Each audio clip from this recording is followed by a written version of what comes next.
I waited for what felt like an age. I now realise that Mr. Bryden must have been in a great debate with himself, wondering whether or not to share his own piece of the mystery with me. The goat stared at me, seemingly in pity, as I stood there in that rolling fog. Finally, Mr. Bryden emerged. Now then, as far as I know, what I have here is the only thing that Samuel brought back from Barra. Take a look. Incredible! A pear! That's been in my drawer ever since Samuel passed. I suppose it might be important, so I kept it safe. Fate is clearly playing a part in your arrival, lass. Please, Mr. Bryden, allow me to excavate Hobbs Barrow, a place that is no more than dirt and stone. You're not gonna give up, are you, lass? I'm not. Samuel managed to say one thing about those men that helped him. I think it's time I tell you. Yes? He stuttered out that one of those fellows could barely walk after they got out of there. Tongue-tied too, the man were. My father. You what? My father. He had an accident around 25 years ago that left him bedbound and unable to talk. Aye, could be him. My mother told me it happened in a horse riding accident. Samuel boarded up that barra for a reason. Something unnatural occurred, I know it.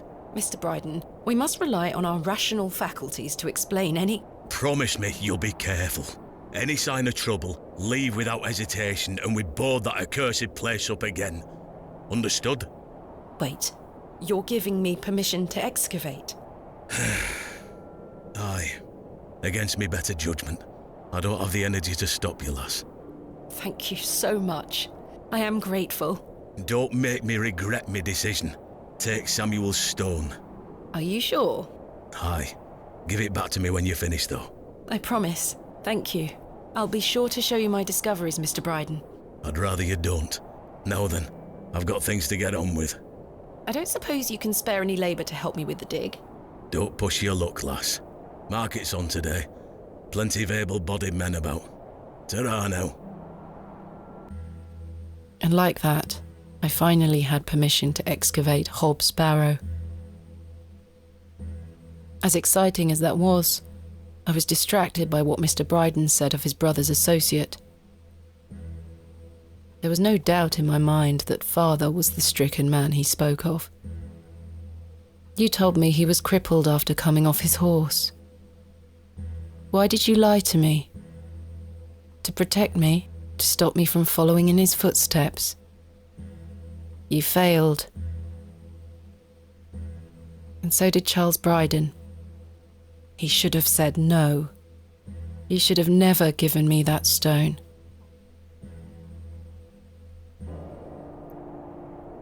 I wonder why that is. Now, we are going to head back into the village square to hopefully hire some help. And also to tell people the good news. Oh yes, and the marketplace as well. Now, along the way, let's talk about this stone right here. Now, it has the letters IAW on it. And Captain Garlic said that this is an alternative spelling of Yahweh, or Yahweh, in some versions of Gnosticism. And I've looked into it a bit more, and this is actually correct. This is a word that is pronounced Yao, and it is indeed an alternative spelling. Now, you may know Yahweh as the God of Israel, amongst other things, but Gnosticism places Yahweh as a lesser god to the supreme being, who is also known as the monad. Now, some people refer to Yahweh as a demiurge, and they believe that Yahweh is responsible for creating the material universe. And some Gnostics consider material existence flawed or evil, and that Yahweh is Gnosticism personified. There is a lot more that I can talk about with this, but we have a barrow to excavate.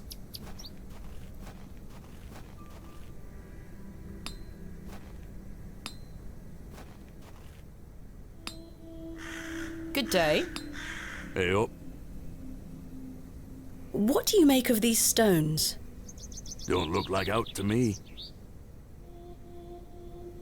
I met a girl at the Devil's Toe. She gave me this broken fiddle bow. Ha! Well, you've experienced the local folklore firsthand then, lass. Does the name Saxknot mean anything to you? Never heard of it. What is it? Never mind. Thanks for your time. Aye. Speak to you later. Hello, Miss Tompkins. Hello. We weren't introduced earlier. My name is Thomasina. Mom?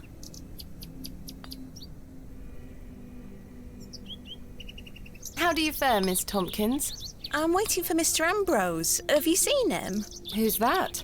The milkman. Miss Fenchurch will be ever so cross if I've no milk for his lordship. I'm afraid I haven't seen him. You are in the employ of Lord Panswick? Aye. He employs Arthur Bewley in one way or another. I'm in need of some help for my excavation. Do you think his lordship could lend me some of his labourers? Maybe. Might you introduce me to him? Sorry, Mom, but his lordship doesn't take visitors. Any road, I must wait here for Mr. Ambrose. Miss Fenchurch will be ever so cross if I've no milk for his lordship. If Mr. Ambrose doesn't turn up, and I find you some milk, would you be able to introduce me to Lord Panswick? His lordship really doesn't like visitors, Mom. I'll take the risk. Miss Fenchurch will be cross with me. But she'll be even crosser if I come back without fresh milk.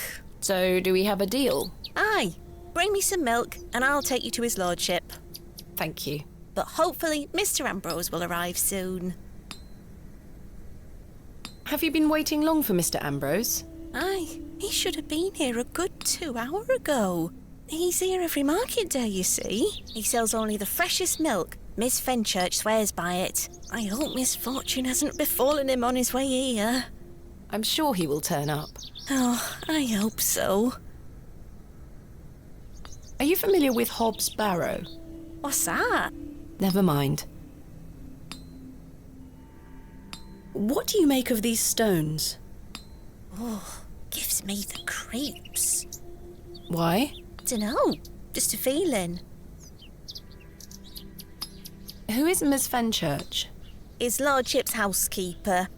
I'll let you know if I find some fresh milk. Thank you, ma'am. But tell me if you see Mr. Ambrose, won't you? I will. We can ask around for fresh milk, but there is also a goat on Mr. Bryden's farm, if all else fails. Miss Tompkins looks more anxious every time I see her. Is that a face in that stone? He's selling an assortment of greasy meat pies and Scotch eggs. Can I interest you in a pie? Finest mutton in all the county.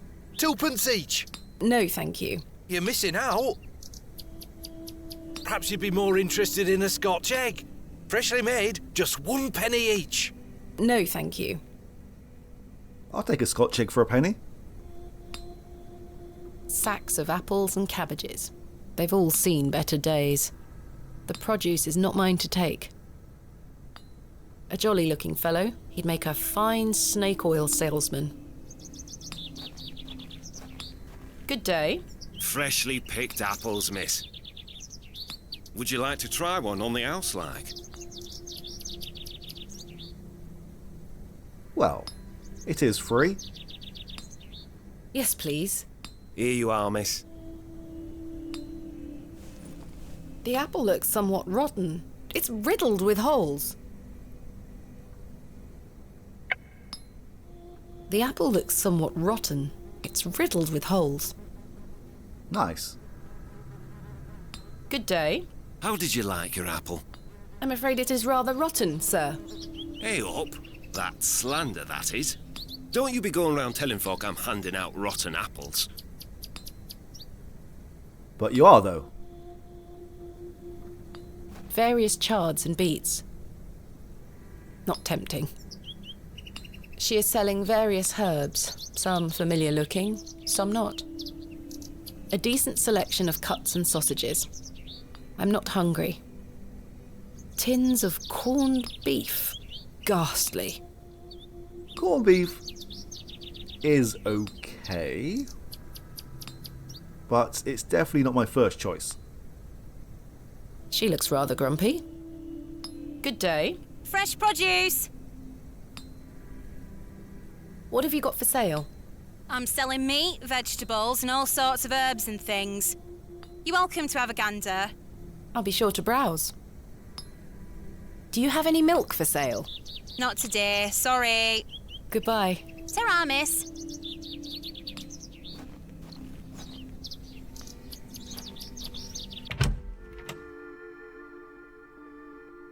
Joe, perhaps you've had enough sugar?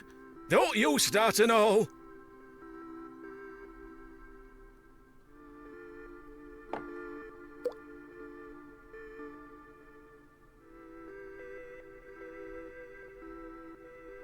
How much sugar is this guy going to put into his cup of tea while we're here? Well, that makes 2. The enigmatic Mr. Leonard Shoulder. He looks somewhat frail. Hello again, Mr. Shoulder. Miss Bateman. Mr. Bryden has given me permission to excavate Hobbs Barrow. Marvellous. I'm sorry you've had to sort all this out in my absence. When do we start? Tomorrow, I hope. But first I need to recruit some locals to assist with the dig. It's too much work for me to do on my own. I see. Bewley has its fair share of strapping young lads. You'll find assistance, Miss Bateman. What else can you tell me about this Sax knot? Try not to worry yourself too much with these old stories. Leave those to the locals, Miss Bateman. Have others spoken of goblins appearing in their dreams? A dream is a dream, that is all. They merely make for good stories. I know. But to answer your question, no, not to my knowledge. Tell me about yourself, Mr. Shoulder. I'm sure the locals have filled you in already, lass. You cut quite the mysterious figure. Most had little to say. It's true, I do tend to keep my head down. When one gets to my age, one grows very comfortable in one's home. I like the isolation of the moors. I wouldn't change it for anything. I take it you don't get many visitors. Oh no, nobody bothers me. That's the perk of living so far out, huh? Just me and me hens. I used to come into Bewley more often, back before my health went to buggery. What do you think of Bewley? Whilst one could consider the villagers to be rather unenlightened, this place has its charm. The market's in town today. You can see that folk want fun out here. I know where I can find a Scotch egg, that's for certain. Do treat yourself to one. You'll not taste better. Is there anything else I should know about Hobbs Barrow, Mr. Shoulder? No, lass. I'm certain we will know a lot more about it by this time tomorrow. I hope so. What else can you tell me about the previous excavation? I think I covered it earlier, Miss Bateman. As you yourself said, it were a time of superstitious hysteria. What was it like, living in that period of hysteria? I kept to myself. It didn't really affect me. My hens stayed healthy and their eggs kept me well fed. If one can keep a level head in such situations, one can get by. Indeed. Is there anything else I should be aware of before my own excavation? No other ghouls I should be worried about? Ah, you know the answer to that. The corruption in that soil were all in the minds of men. What do you make of Lord Panswick? His lordship is an important man in Bewley, as I'm sure you have gathered. His family has commanded much respect here for many generations. Do you respect him as a leader? I do. He wants the best for the village. Without his influence, the railway line would have never come through here. Does he want more visitors? Aye, I believe so.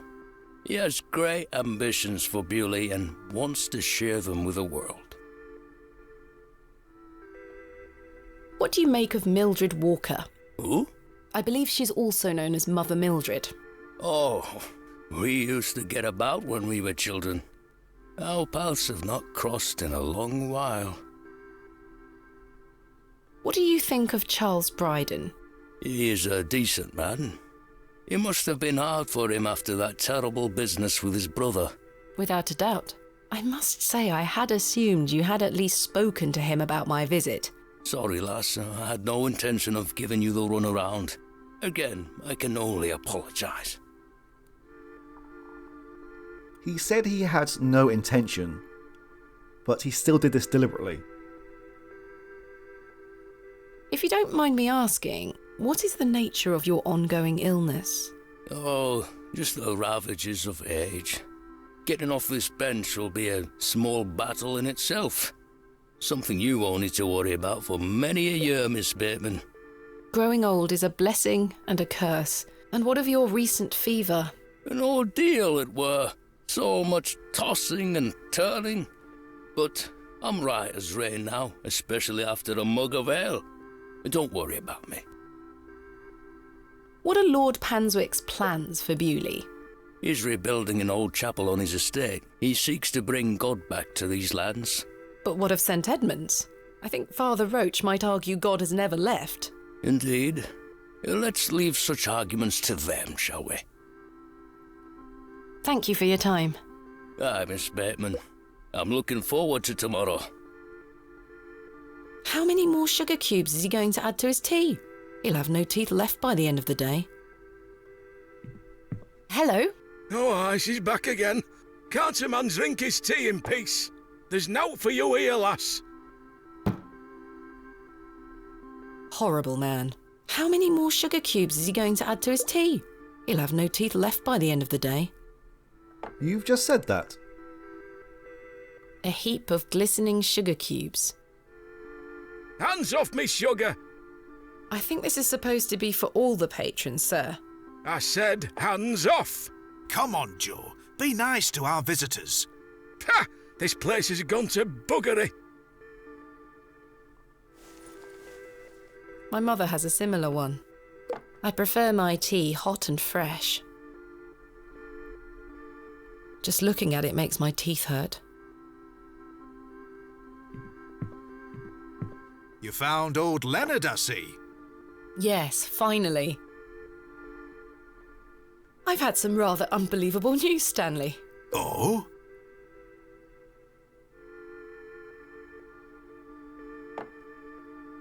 Remarkable. Quite the coincidence, is it not? Remarkable. Just remarkable. Do you recall my father from back then? I'm afraid not. Those were my droving days, you see. I didn't spend much time in Bewley, but an interesting turn of events nonetheless. What do you know of Mother Mildred? I'll tell you what I know about Mother Mildred. She wants locking up. How so? She owes me a small fortune on her tab from years ago. Do remind her next time you see her, won't you? I'd rather not get involved, if you don't mind. Be careful who you trust, Miss Bateman. Who is Miss Tompkins? A housemaid in the employ of Panswick Manor. She comes by to pick up his lordship's weekly paper. I'm surprised newspapers are available in Bewley. Aye, his lordship gets what he wants. Lord Panswick likes to keep up with affairs from outside of Bewley. Aye, he has many interests around the country. What sort of interests? His lordship's affairs are his own business. Do you have any fresh milk going spare? Sorry, lass. I've none at all. Never mind. Does the name Saxnot mean anything to you? No, I can't say it does. Goodbye. See you soon. Oh look, it's Benedict Cumberbatch. He appears to be lost in deep thought. Hello there. Yes? My name is Thomasina. What's yours? Ted. Ted Cross. Pleased to meet you. Likewise. Are you a local, Mr. Cross? Oh no, I'm just passing through. I'm a musician. Just myself, me guitar and me horse. Are you a travelling musician? Aye. I've been playing a new song tonight. I've just finished the lyrics. What's it about? You'll have to come listen. What do you make of Bewley? Can't say that I know much about this place. I don't usually travel this far south. I see. Have you heard of a place called Hobbs Barrow? Can't say I have, miss. What is it? Never mind. Thank you for your time. Make sure you watch my performance later, won't you? I'll try. He mentioned a horse. Let's go and see if we can find it. Fresh and steamy. Delightful. I believe a horse to be the culprit. I hope so. I certainly don't wish to touch it.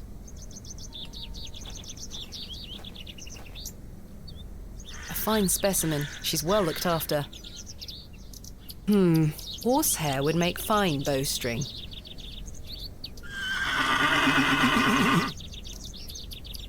She almost took my head off. I could tether a horse here if I had one. Or you could untether a horse. Here, girl. Eat this.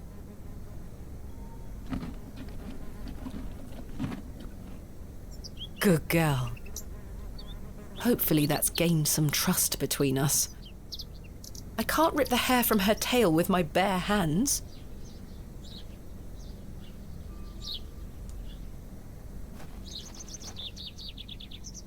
I've managed to cut off a few lengthy strands.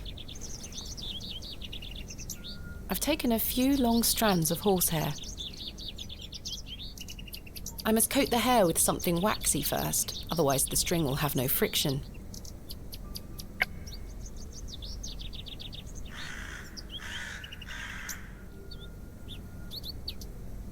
There we are. This should make sufficient bowstring now. I think this is sufficient.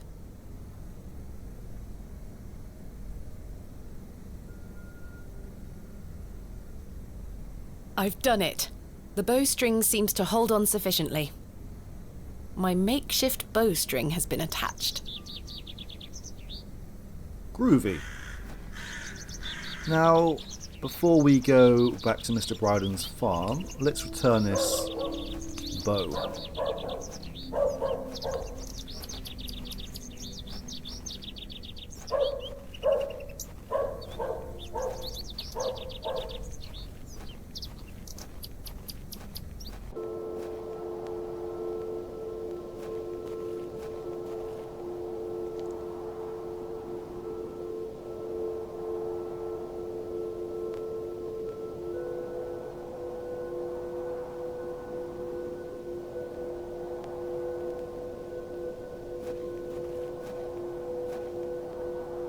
The scruffy young girl has a wild look in her eyes.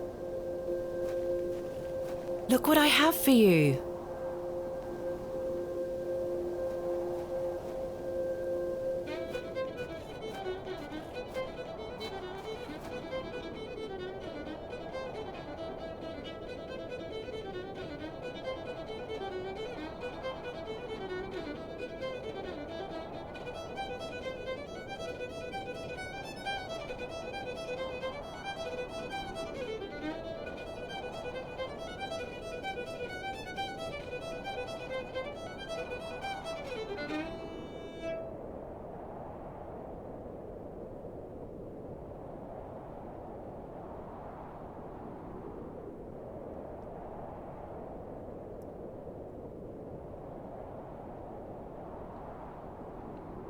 My head is spinning. What happened? Hello? Where did she go? Why would she leave her fiddle behind? The girl has left her fiddle behind. The girl left her fiddle behind. I'll take it with me in case I see her again. I want to understand what just happened. Me too.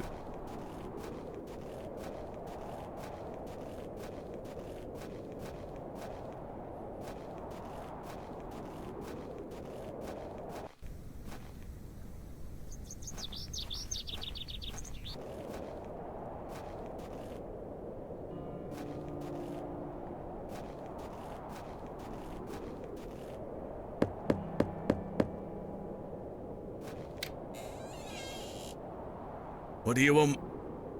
Do you have any fresh milk going spare? If you can get any milk out of old Eunice, you're welcome to it. Eunice? Me goat. Good luck.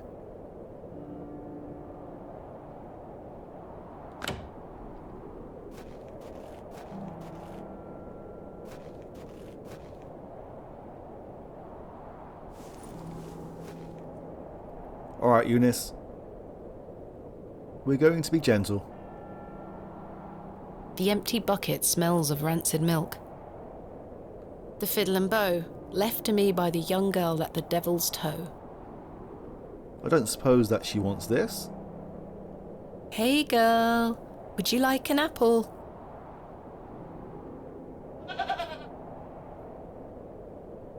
The grumpy thing isn't interested.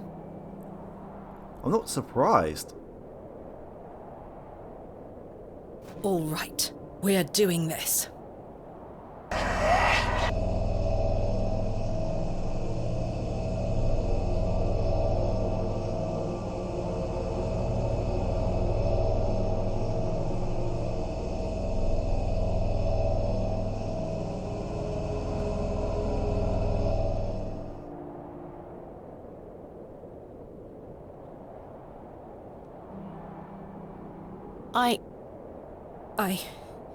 I'm not sure what that was.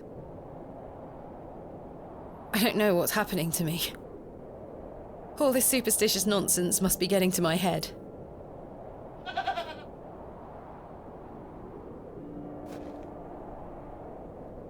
Round 2? I'm not going near that thing again. It wasn't the goat's fault.